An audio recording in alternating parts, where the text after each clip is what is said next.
Welcome back to the Pontiac. Hey Aaron, look at what showed up. This is that fuel pump we've been waiting months and months and months for. Look at that fuel pump on a stick. So look at that. Beauty of this is it's got the internal tank with a really nice hydromat. But really what we wanted out of this was this 58 PSI fuel regulator inside the tank. And this. Yeah, and this this adapter at the right angle. Yeah. See, let's put two tabs up. So you turn yours so two tabs are up. Yeah, like that. Yeah. So, because the thing we had to care about is where this fuel line exits the car because of where it is behind the wheel well. Yeah. This is a good direction for us. Whereas everything else we saw went off to the side.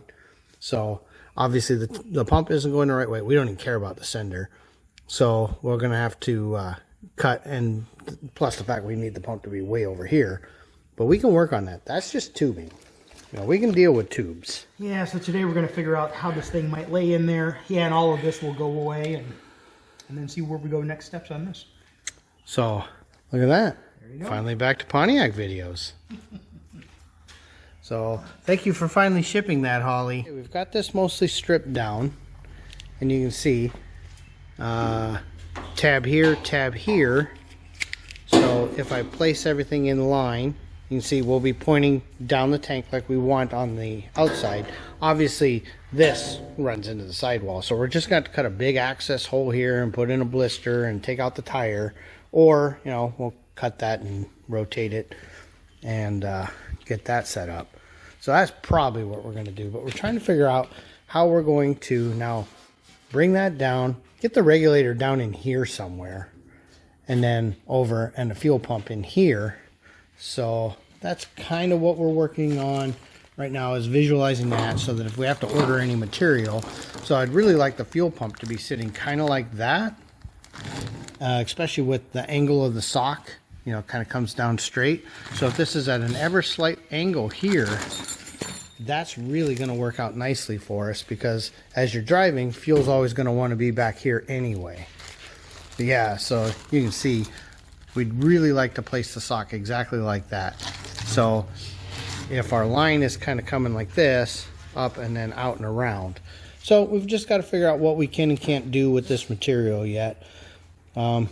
I'm not really set up for brazing, so we're probably talking more like flaring and assembling together with unions. That would work perfectly fine. We're only talking 58 PSI.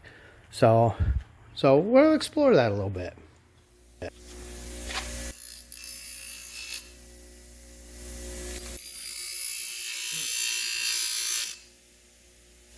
Probably not going to be able to take it back after this. Yeah, no return.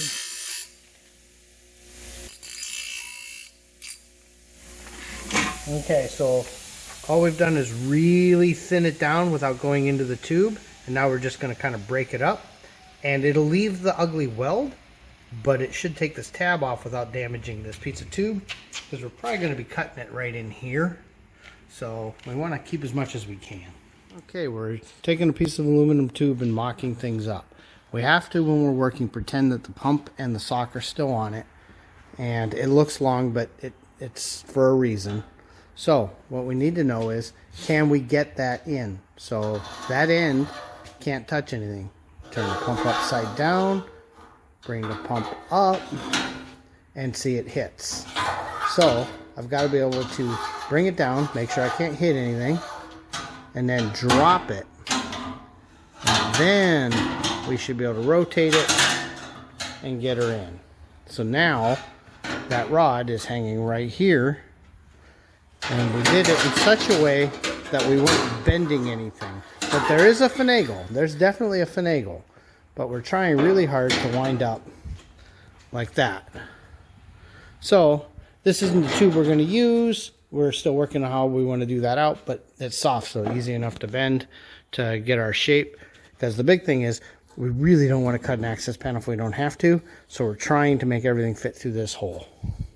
Okay, we're talking about maybe doing some welding, so we have to clean the tank up a little. So you can see he's drying it off now. Just Not going for perfect, just going for clean. We're getting ready to cut the hole for the plate. So that'll go just a little bigger than all the screws. And then we can weld her down. Okay, so we're getting ready. I just got it positioned. We got the hole drilled, got the plate positioned, and we did a weld through primer to protect the other side. I'm gonna clean up around the tacks, and we're just gonna seam all the way around it. We're just stopping vapors because honestly you couldn't fill it that full anyway. So this should work out pretty slick. Oh, and it didn't explode when I started welding, and that's good. Of course, we flushed it with water, so should be fine. Shop Dog's enjoying this gorgeous weather. It's slightly ugly. Kept having blow-throughs over here, so I kept having to build it out because the metal was really thin, probably from when they stretched it in the die. It's a little boogery. The metal over here was really thin, so I had to keep pulling her out until she was patched over. It might be part of, you know, how it was pressed, but yeah, it was super thin. But I don't think that'll leak. We did another clean out, and now we're just warming her up and evaporating her out. She's getting kind of warm.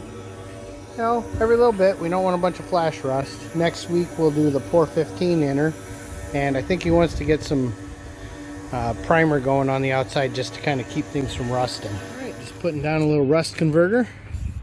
You know, it's not a real rusty, but you can see you got surface rust, and let's try to stop that. Oh, Shop Dog's in a hurry. He sees something. His buddy Miner. So, and then we'll throw a little primer on there just to kind of protect it.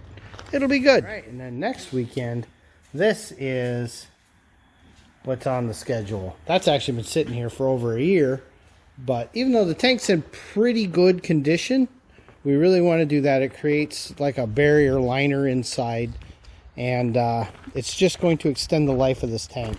Kind of like just throwing some primer on here over the rust converter, just to kind of extend the life of the tank. I think he'll wind up putting a little paint on there to help. We did not scrape off any of this undercoating because it's obviously not causing any problems. There's no rust. So we're going to leave that.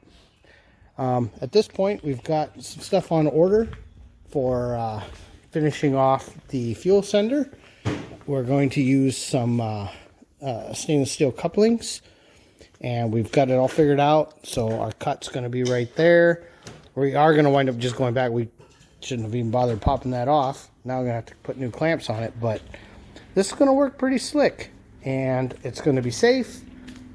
It's everything we were hoping to turn it into for, you know, well, real money. It's not free, but it's a lot cheaper than a custom tank for a station wagon.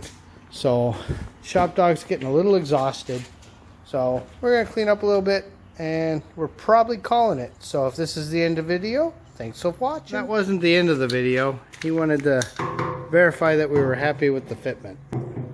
So remember, it'll be a little higher because of the gasket. But you can see that lines up pretty nice. We'll throw a little connector on there. It'll be pretty easy. The best part is there's nothing to touch metal and short out like on the old senders. So, nope, that's going to work pretty nice. And if we have to dimple in there a little bit, that's doable. We can make that happen. We know some people with hammers. Okay, so now, thanks for watching.